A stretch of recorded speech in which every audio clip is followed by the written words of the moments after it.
Nabi Ba'da, Masya Allah, Subhanallah. Hari ini aku excited banget. Seperti yang teman-teman sudah ketahui, saya Bang Zuma alhamdulillah diizinkan oleh Allah bersilaturahim. Kurang lebih sekitar 5 tahun kurang lebih kami menjalin komunikasi sebagai anak dan ayah rohani. Teman-teman tahu sendiri maksud saya. Dan alhamdulillah Allah izinkan saya bertemu langsung dengan bukan hanya sekedar abang, guru juga, saudara seperjuangan, berdarah-darah bersama. Saya belajar banyak dengan beliau, Bang Zuma. Masya Allah, Bang Zuma alhamdulillahirrahmanirrahim sudah ada bersama kita. Dan hari ini eksklusif wawancara Uni Rifa. Silakan dicek Zulkifli M. Abbas dan Rifa MOW melivekan ini secara langsung. Dan kita tidak tidak record ya, ini benar-benar live dari TikTok Uni Rifa. Dan insya Allah juga relay di Zulkifli M. Abbas ya Bang ya, dan juga Rifa MOW. Pertanyaan kita kali ini itu benar-benar bukan pertanyaan yang mungkin teman-teman, kalau Bang Zuma menjabarkan kajian-kajian, teman-teman bisa catat, bisa tulis, dan bukan itu wawancara kali ini nih Bang. Wawancara? Ya, kali ini benar-benar pure eksklusif wawancara. Uni Rifa mewawancara Bang Zuma. Ini teman-teman ada beberapa pertanyaan yang memang aku ingin Bang Zuma deklarasikan kepada teman-teman sebagai muhasabah buat kita semua, pembelajaran bagi kita.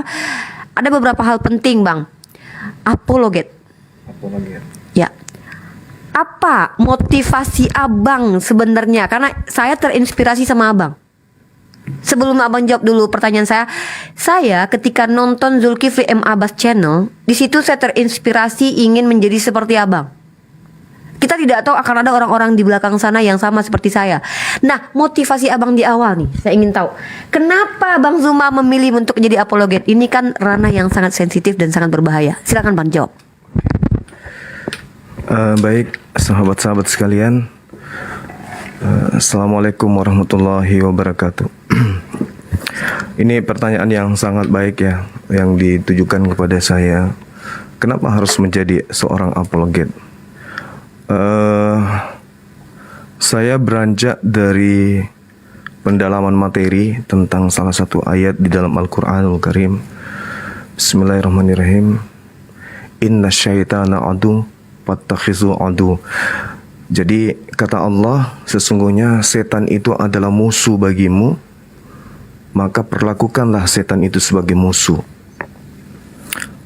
Sedangkan di dalam Al-Quran surah An-Nas, di situ diterangkan bahwa bisikan-bisikan kejahatan itu berasal dari dua sumber. Yang pertama dari jin, dan yang kedua dari manusia. Kalau dari jin tentu nyata bagi kita itu adalah yang saya katakan tadi, setan atau iblis. Sedangkan dari bisikan manusia itu adalah dari orang-orang yang ingkar kepada perintah Allah. Nah, jadi ada dua hal yang kemudian harus diwaspadai. Yang pertama bisikan kejahatan dari golongan jin dan dari golongan manusia. Kalau dari golongan jin, tentu kaidahnya berbeda kemudian untuk mencegah itu. Sedangkan dari dunia nyata, yaitu orang-orang yang ingkar terhadap Allah, terhadap Islam, ya, kita harus membentuk sebuah gerakan yang nyata gitu. Artinya bahwasanya terjun ke dunia apologet adalah untuk menjadi tindakan nyata menghindarkan ya diri sendiri dan juga umat Islam yang lain dari bisikan kejahatan-kejahatan yang senantiasa digaungkan siang dan malam dari semua arah menuju kepada umat Islam. Siapa pelakunya? Ya, dari golongan manusia. Dan tentu saudara-saudara tahu, diantaranya adalah Pak Bom Bom dan kawan-kawan. Demikian, silakan. Oke, itu pertanyaan pertama selama ini yang aku ingin tanyakan kepada beliau. Dan alhamdulillah Allah izinkan saya bertanya langsung kepada beliau, karena jujur saya termotivasi karena beliau. Pertanyaan kedua Bang, di lapangan saya yang mengiringi abang, mengikuti abang selama ini, dan saya terlibat dalam ranah diskusi ini. Ada hal yang saya temui itu yang menjadi realitas kita, bahwa tidak semua umat Islam mensupport kita Bang.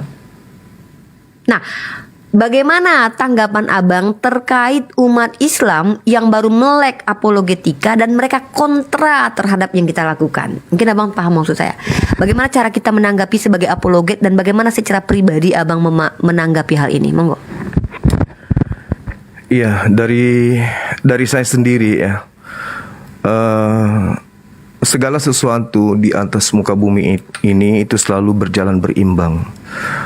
Dalam arti kata bahwasanya setiap sesuatu itu pasti memiliki tesis dan antitesis. Artinya gini, ketika ada orang yang menyuarakan metode penyampaian dengan karakteristik muatan dan cakupannya itu terkait dengan perbandingan agama, maka akan hadir orang-orang yang merasa kaget dengan keadaan itu.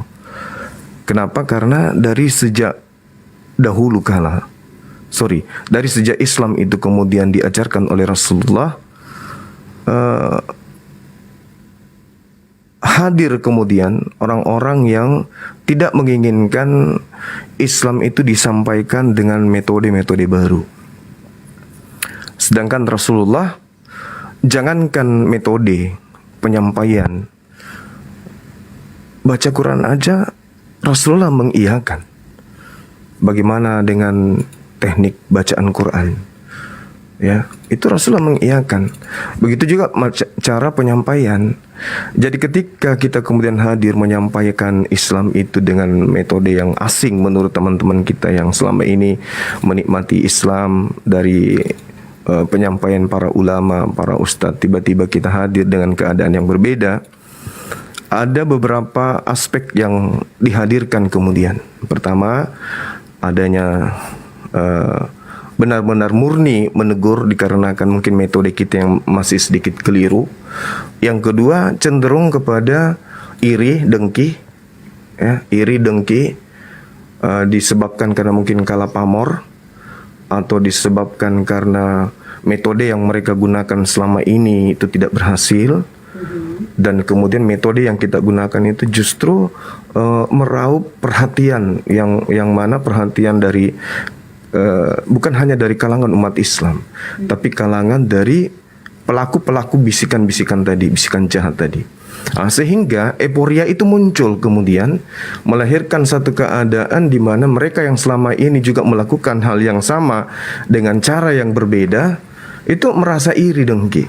Jadi bagi saya, ya selama niatnya lurus, niatnya benar-benar ingin seperti yang tadi yang saya katakan, inna syaitan, ya mencegah kemudian generasi Islam itu dari pengaruh-pengaruh bisikan-bisikan setan, maka selama itu juga saya tak peduli siapapun mereka dan apapun tujuan mereka.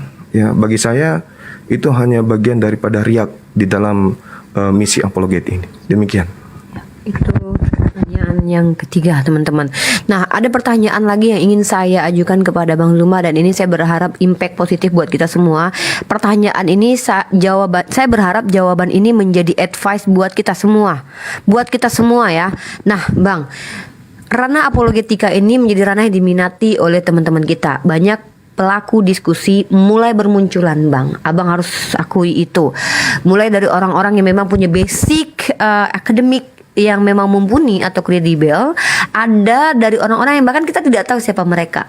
Nah, nasihat Abang, masukan Abang buat mereka-mereka ini, Bang, yang baru muncul dan kemudian ada beberapa tipe nih, Bang. Kalau saya perhatikan di lapangan ya, ada yang memang mereka itu lebih ke menyerang agama Kristen secara maksudnya memang betul-betul pure bertanya dan kemudian mengupas tuntas secara logika salah segala macam, tapi terkadang mereka tidak menambahkan value agama mereka sendiri untuk menjawab bagaimana Islam. Nah, ini nasihat dari Abang Zuma. Kalau teman-teman dalam ranah apologetika panggil beliau Gurunda, saya panggil beliau Abah karena bapak rohani saya ya, teman-teman ya.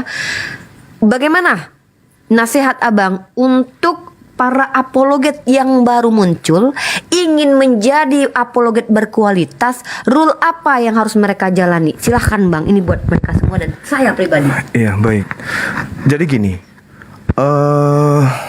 terkait dengan dunia apologet, bagi Bang Zuma itu adalah bukan hal yang baru Dan Bang Suma ini bukan pelaku pemula, dalam arti kata saya yang memulai, Bang Suma yang memulai ini. Tidak. Jauh sebelum itu dunia apologet itu sudah ada. Perdebatan itu sudah terjadi. Dan saya salah satu penikmat daripada debat lintas agama ini. Misalnya ada guru-guru kita, Bunda Umi Irina Handono, ada guru kita Iksan Mokoginta, ada Zakir Naik, Ahmad Deda, dan seterusnya. Saya kemudian merasa beliau ini adalah orang-orang yang memiliki potensi yang sangat luar biasa untuk menggaungkan Islam ini dengan metode yang berbeda. Lalu kemudian saya terjun. Apa landasan saya? Innallaha yuhibbul ladzina yuqatiluna fi sabilihi saffan. Itu Allah mencintai para pejuang yang tersusun dengan rapi di medan tempur, kokoh, kemudian persatuan itu laksana bangunan yang kokoh. Bukan malah justru kita hadir merusak bangunan yang ada. Allah mencintai perjuangan ketika perjuangan itu kita selaksa prajurit ya di medan tempur, antara pasukan yang lain dengan pasukan yang satu saling membackup. Ini niatnya harus kayak gitu, bukan malah tampil menyiko, tidak. Sehingga yang saya alami adalah ketika saya menjadi seorang murid dari para apologet, ya meskipun mereka nggak langsung, saya nih nggak langsung bertemu mereka langsung ya. Murid rohani ya? Iya, murid rohani. Tapi paling tidak saya ngerti, ini medan tempur harus diciptakan. Jadi medan perang itu kita buat untuk kemudian kita bertempur.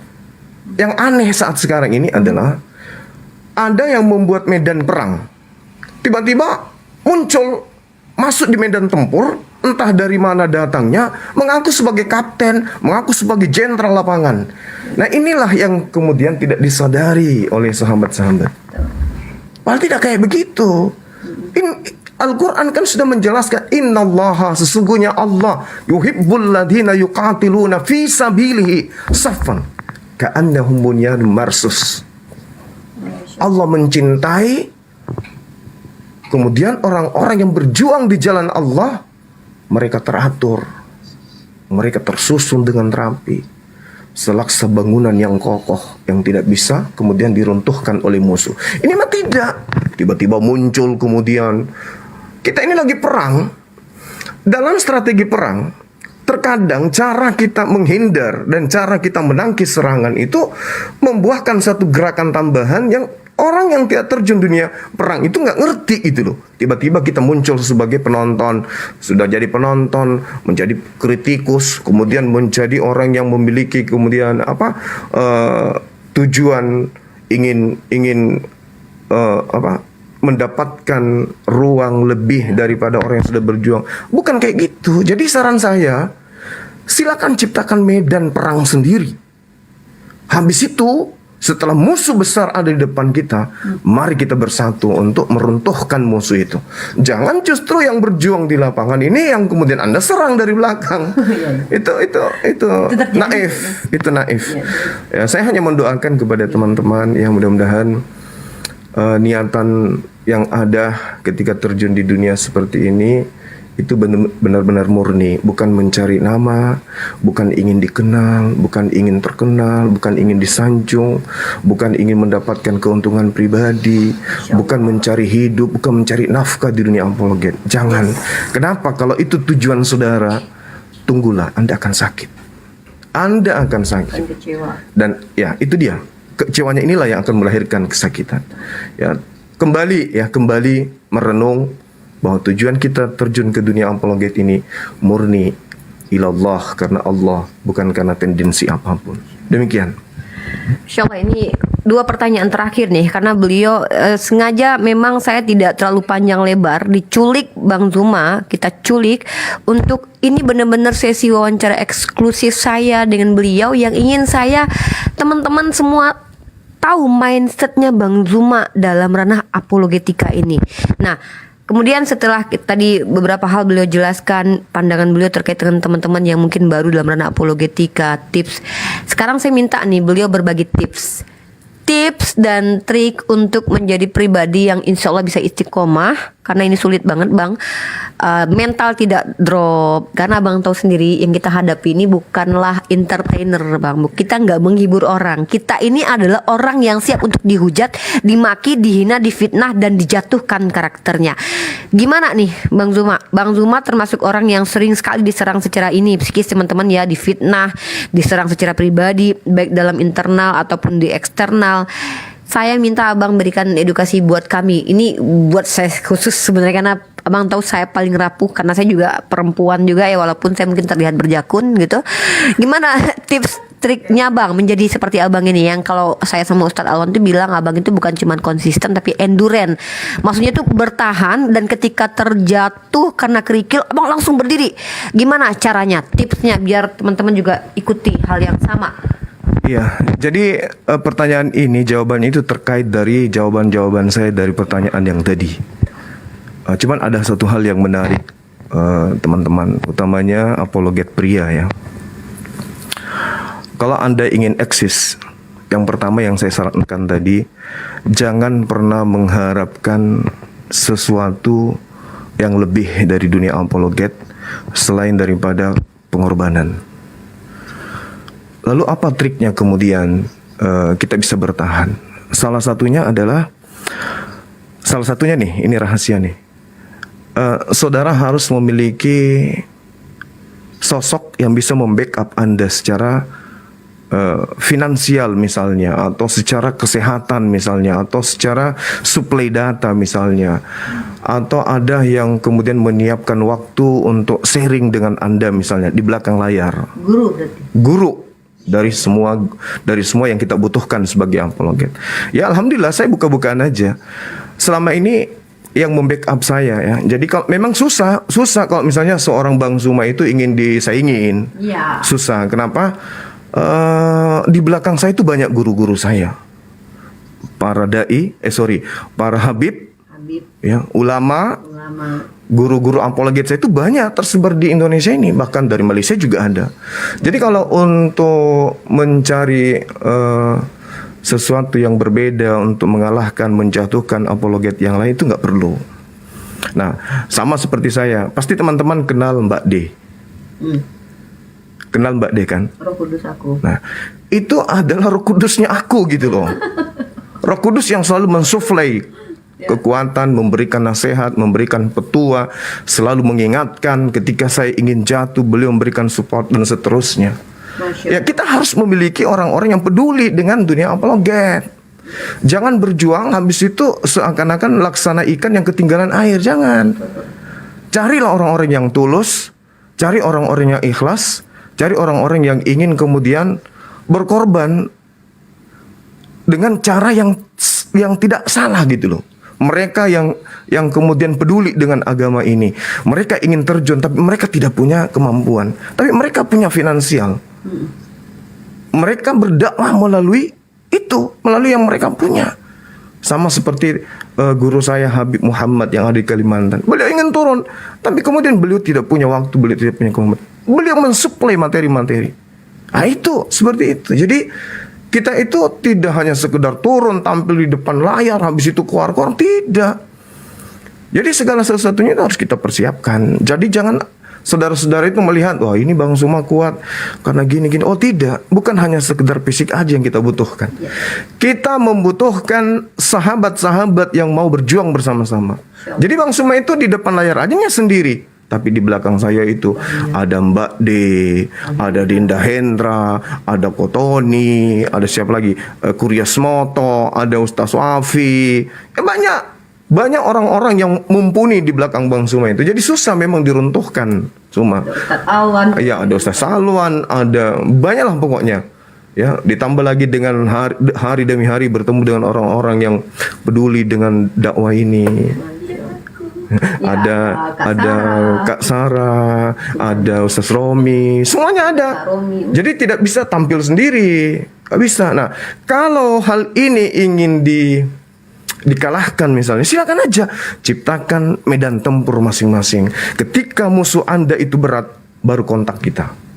Kita bersatu kemudian untuk melumpuhkan musuh-musuh kita. Ingat, musuh sahabat-sahabat apologet Islam adalah musuh Bang Suma juga. Musuh daripada Unirifa. Seperti itu. Kalau musuh saya Anda tidak ingin jadikan sebagai musuh, nggak apa-apa. Biarkan saya mencabik-cabik Pak Bom seorang diri. Akan gue habisi dia. Ingat aja. Biarkan waktu yang berbicara. Pak Bom targetnya nih. Iya, saya kira begitu ya sahabat-sahabat sekalian. Terima kasih. Jadi teman-teman ya, karena memang saya tidak bisa menahan menculik Bang Zuma waktu lama karena beliau juga harus makan siang, dan teman-teman juga harus tahu beliau sangat padat sekali schedule-nya. Tapi Masya Allah dengan hadirnya beliau bersama saya podcast, saya anggap ini benar-benar real pertanyaan yang saya ajukan selama ini. Dan ini terakhirnya, yang terakhir ini adalah keegoisan saya. Saya ingin beliau spesial khusus menasihati saya secara personal. Maksudnya apa nasihat beliau dari sebagai seorang abang, kakak, bapak rohani yang mungkin harus beliau sampaikan ke saya, yang selama ini mungkin beliau nggak maulah nyampein, takut Nirifa tersinggung, sakit hati. Saya pengen beliau belak-belakan di sini, dan ini kan saya pegang untuk pegangan the next move-nya saya, bergeraknya saya semakin kuat dibentengi oleh orang-orang yang seperti disampaikan beliau tadi, bahwa kita punya Roh Kudus di belakang. Sekarang silakan Bang, ini spesial buat saya pribadi. Iya. Jadi kalau berbicara mengenai Unirifa, beliau adalah adik saya ya. Itu menasihati beliau berarti sama dengan menasihati saya. Ada ayat dalam Al-Quranul Karim yang memang spesial untuk orang-orang seperti beliau ini. Ya ayyuhalladzina amanu. Jadi dipanggil beliau, wahai Unirifa, lima taquluna ma la taf'alun. Mengapa engkau mengatakan sesuatu yang tidak kamu kerjakan? Wahai Bang Suma, mengapa kau menyampaikan sesuatu yang kamu sendiri melanggar? Kan gitu ya. Artinya gini, kepada Unirifa sebagai seorang apologet, yang kita butuhkan itu adalah istiqomah di dalam setiap hal. Sebagai corong penyampai, ya kita harus memberikan contoh yang baik. Jangan pakai prinsip unsur maqala wala tunsur man qala. Itu kadang bisa digunakan, tetapi tidak semuanya itu harus kita gunakan. Ada orang berkata, jangan kau melihat siapa yang berkata, tapi lihat yang dikatakan. Itu nggak bisa dipakai. Di dunia apologet, itu harus apa yang kita katakan, apa yang kita kerjakan. Kita tidak boleh kemudian mengatakan, kami pembela Islam, tetapi kita sendiri yang kemudian menjatuhkan marwah Islam. Itu nggak boleh. Biarkanlah orang berceloteh apapun tentang kita. Kita sibukkan diri kita untuk memperbaiki diri. Ingat, tidak ada manusia yang luput dari kesalahan. Semua manusia itu ada pada titik itu. Ketika kita sampai kepada titik itu, maka solusinya apa? Baca At-Taghabun ayat 9. Apa kata Allah? Kita akan dihimpun kemudian. Orang-orang yang beriman, beramal soleh, sebesar apapun dosanya, kata Allah, akan dihapuskan semuanya dan akan dimasukkan ke dalam jannah. Artinya kalau hari kemarin, hari ini, dan esok kita jatuh dalam sebuah kubangan dosa, maka kita bangkit kemudian untuk memperbaiki diri. Prinsip saya sih, selalu saya katakan kepada anak didik saya ya, baik di kantor atau di rumah, antum semua akan menjadi seperti apa yang antum pikirkan tentang diri antum semuanya. Kalau antum berpikir Anda akan menjadi orang baik, insya Allah akan menjadi orang baik. Apapun itu. Oleh karena itulah kemudian jadikan semua yang kita temukan dalam kehidupan ini sebagai pelajaran untuk mendewasakan diri. Ya, begitu juga dengan Unirifa, keadaan cara pandang orang terhadap Unirifa dengan cara pandang orang terhadap orang yang tidak di dunia apologet itu berbeda. Jadi kalau di dunia apologet seorang Unirifa itu jatuh dari meja, itu akan mengheboh dan akan melahirkan sebuah pemaknaan dan bias yang banyak. Tapi kalau seorang yang tidak di dunia apologet, jangankan jatuh dari meja, keinjak truk pun hanya melahirkan sebuah kalimat innalillahi wa inna ilaihi rajiun. Tapi kalau apologet tidak, sudah dia mati masih juga menjadi bahan pembicaraan dan seterusnya. Oleh karena itulah mari kita menjaga sikap, menjaga diri, membenahi diri. Kemudian yang paling terpenting itu adalah bagaimana kita memperlihatkan sisi luar kita sama seperti sisi dalam kita. Insya Allah, insya Allah. Seperti itu. Insya Allah. Masih ada lagi? Ini pertanyaan terakhir. Oke, baik. Masya Allah, Masya Allah, Masya Allah, Masya Allah, Subhanallah, Subhanallah, Subhanallah. Makasih banyak buat Abang Zuma, sehat selalu, terus selalu jangan lupa untuk selalu ingat bahwa kami adik-adik kami para new apologet ini butuh masukan-masukan positif, dan jangan sungkan, jangan ragu untuk mengatakan salah ketika memang kami berada di kesalahan gitu. Dan mudah-mudahan ini menjadi semangat buat teman-teman yang masuk ke ranah apologetika ini, karena kalau saya lihat banyak sekali yang tertarik berada di ranah apologet ini. Baik mereka masuk ke dalam ranah debat, mereka menonton Bang, setiap hari view bertambah, setiap hari subscriber bertambah, setiap hari pendatang-pendatang baru itu bertambah, setiap hari orang melek kristologi Bang. Dan mudah-mudahan Abang sebagai panglima perang kita, komandan kita, itu benar-benar menjadi sosok yang bukan hanya memberikan edukasi knowledge, tapi seperti yang saya pelajari di kampus saya, bahwa proses belajar mengajar itu bukan hanya transfer knowledge, tapi transfer akhlak juga. Mudah-mudahan bisa menjadi selalu contoh suri tauladan kita semua, dan saya juga bisa mengikuti apa yang telah dinasehatkan, dan insya Allah istiqomah dalam apa yang saya inginkan dan apa yang saya tuju gitu. Itu saja mungkin teman-teman podcast kita kali ini, wawancara eksklusif Unirifa kepada Bang Zuma. Mohon maaf jikalau kami berdua selama menjadi apologet ini, saya rangkumkan hari ini, kami mengucapkan sesuatu yang salah, menyakiti hati orang-orang di luar sana. Kita insya Allah meminta maaf ya Bang kepada Allah, kita meminta ampun, dan semoga Allah ampuni kita. Dan mari kita sama-sama berjuang teman-teman di ranahnya masing-masing. Insya Allah. Terima kasih banyak Abang. Saya akan tutup. Oke, silakan. Penutup dari saya teman-teman sekalian.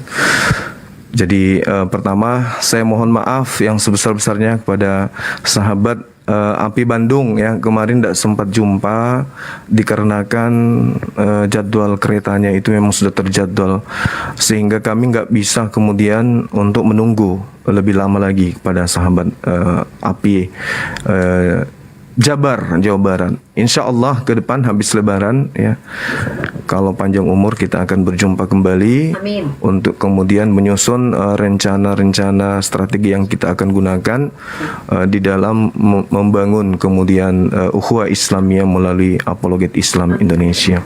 Dan kepada sahabat-sahabat dimanapun berada se-Jabodetabek, besok kita ada kegiatan 25 hari Ahad pukul 10 ya sampai selesai. Tempatnya di Masjid Kuba ya. Tempatnya Masjid Kuba Depok. Dan ini acara untuk umum? Acara untuk umum. Ya, kebetulan saya diundang untuk hadir di sana. Enggak, saya hanya sebagai sebagai ketua penasehat pembina hadir di situ. Dan kalau diminta sebagai narasumber pasti hanya terkait dengan materi-materi API kristologi aja ya. Saya bukan ustadz. Nah, kemudian yang kedua, kita buru-buru nih karena saya ditunggu dari produser untuk reading film yang akan main di Betawi ini di Jakarta. Insya Allah habis Lebaran, kalau sudah deal sebenarnya, cuman mau reading lagi, ketemu dengan kru film.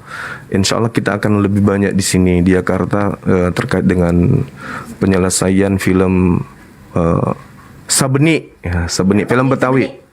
Saya jadi salah satu aktor yang akan main di sana. Aku peran pembantunya nanti. Tarik kabel Ya.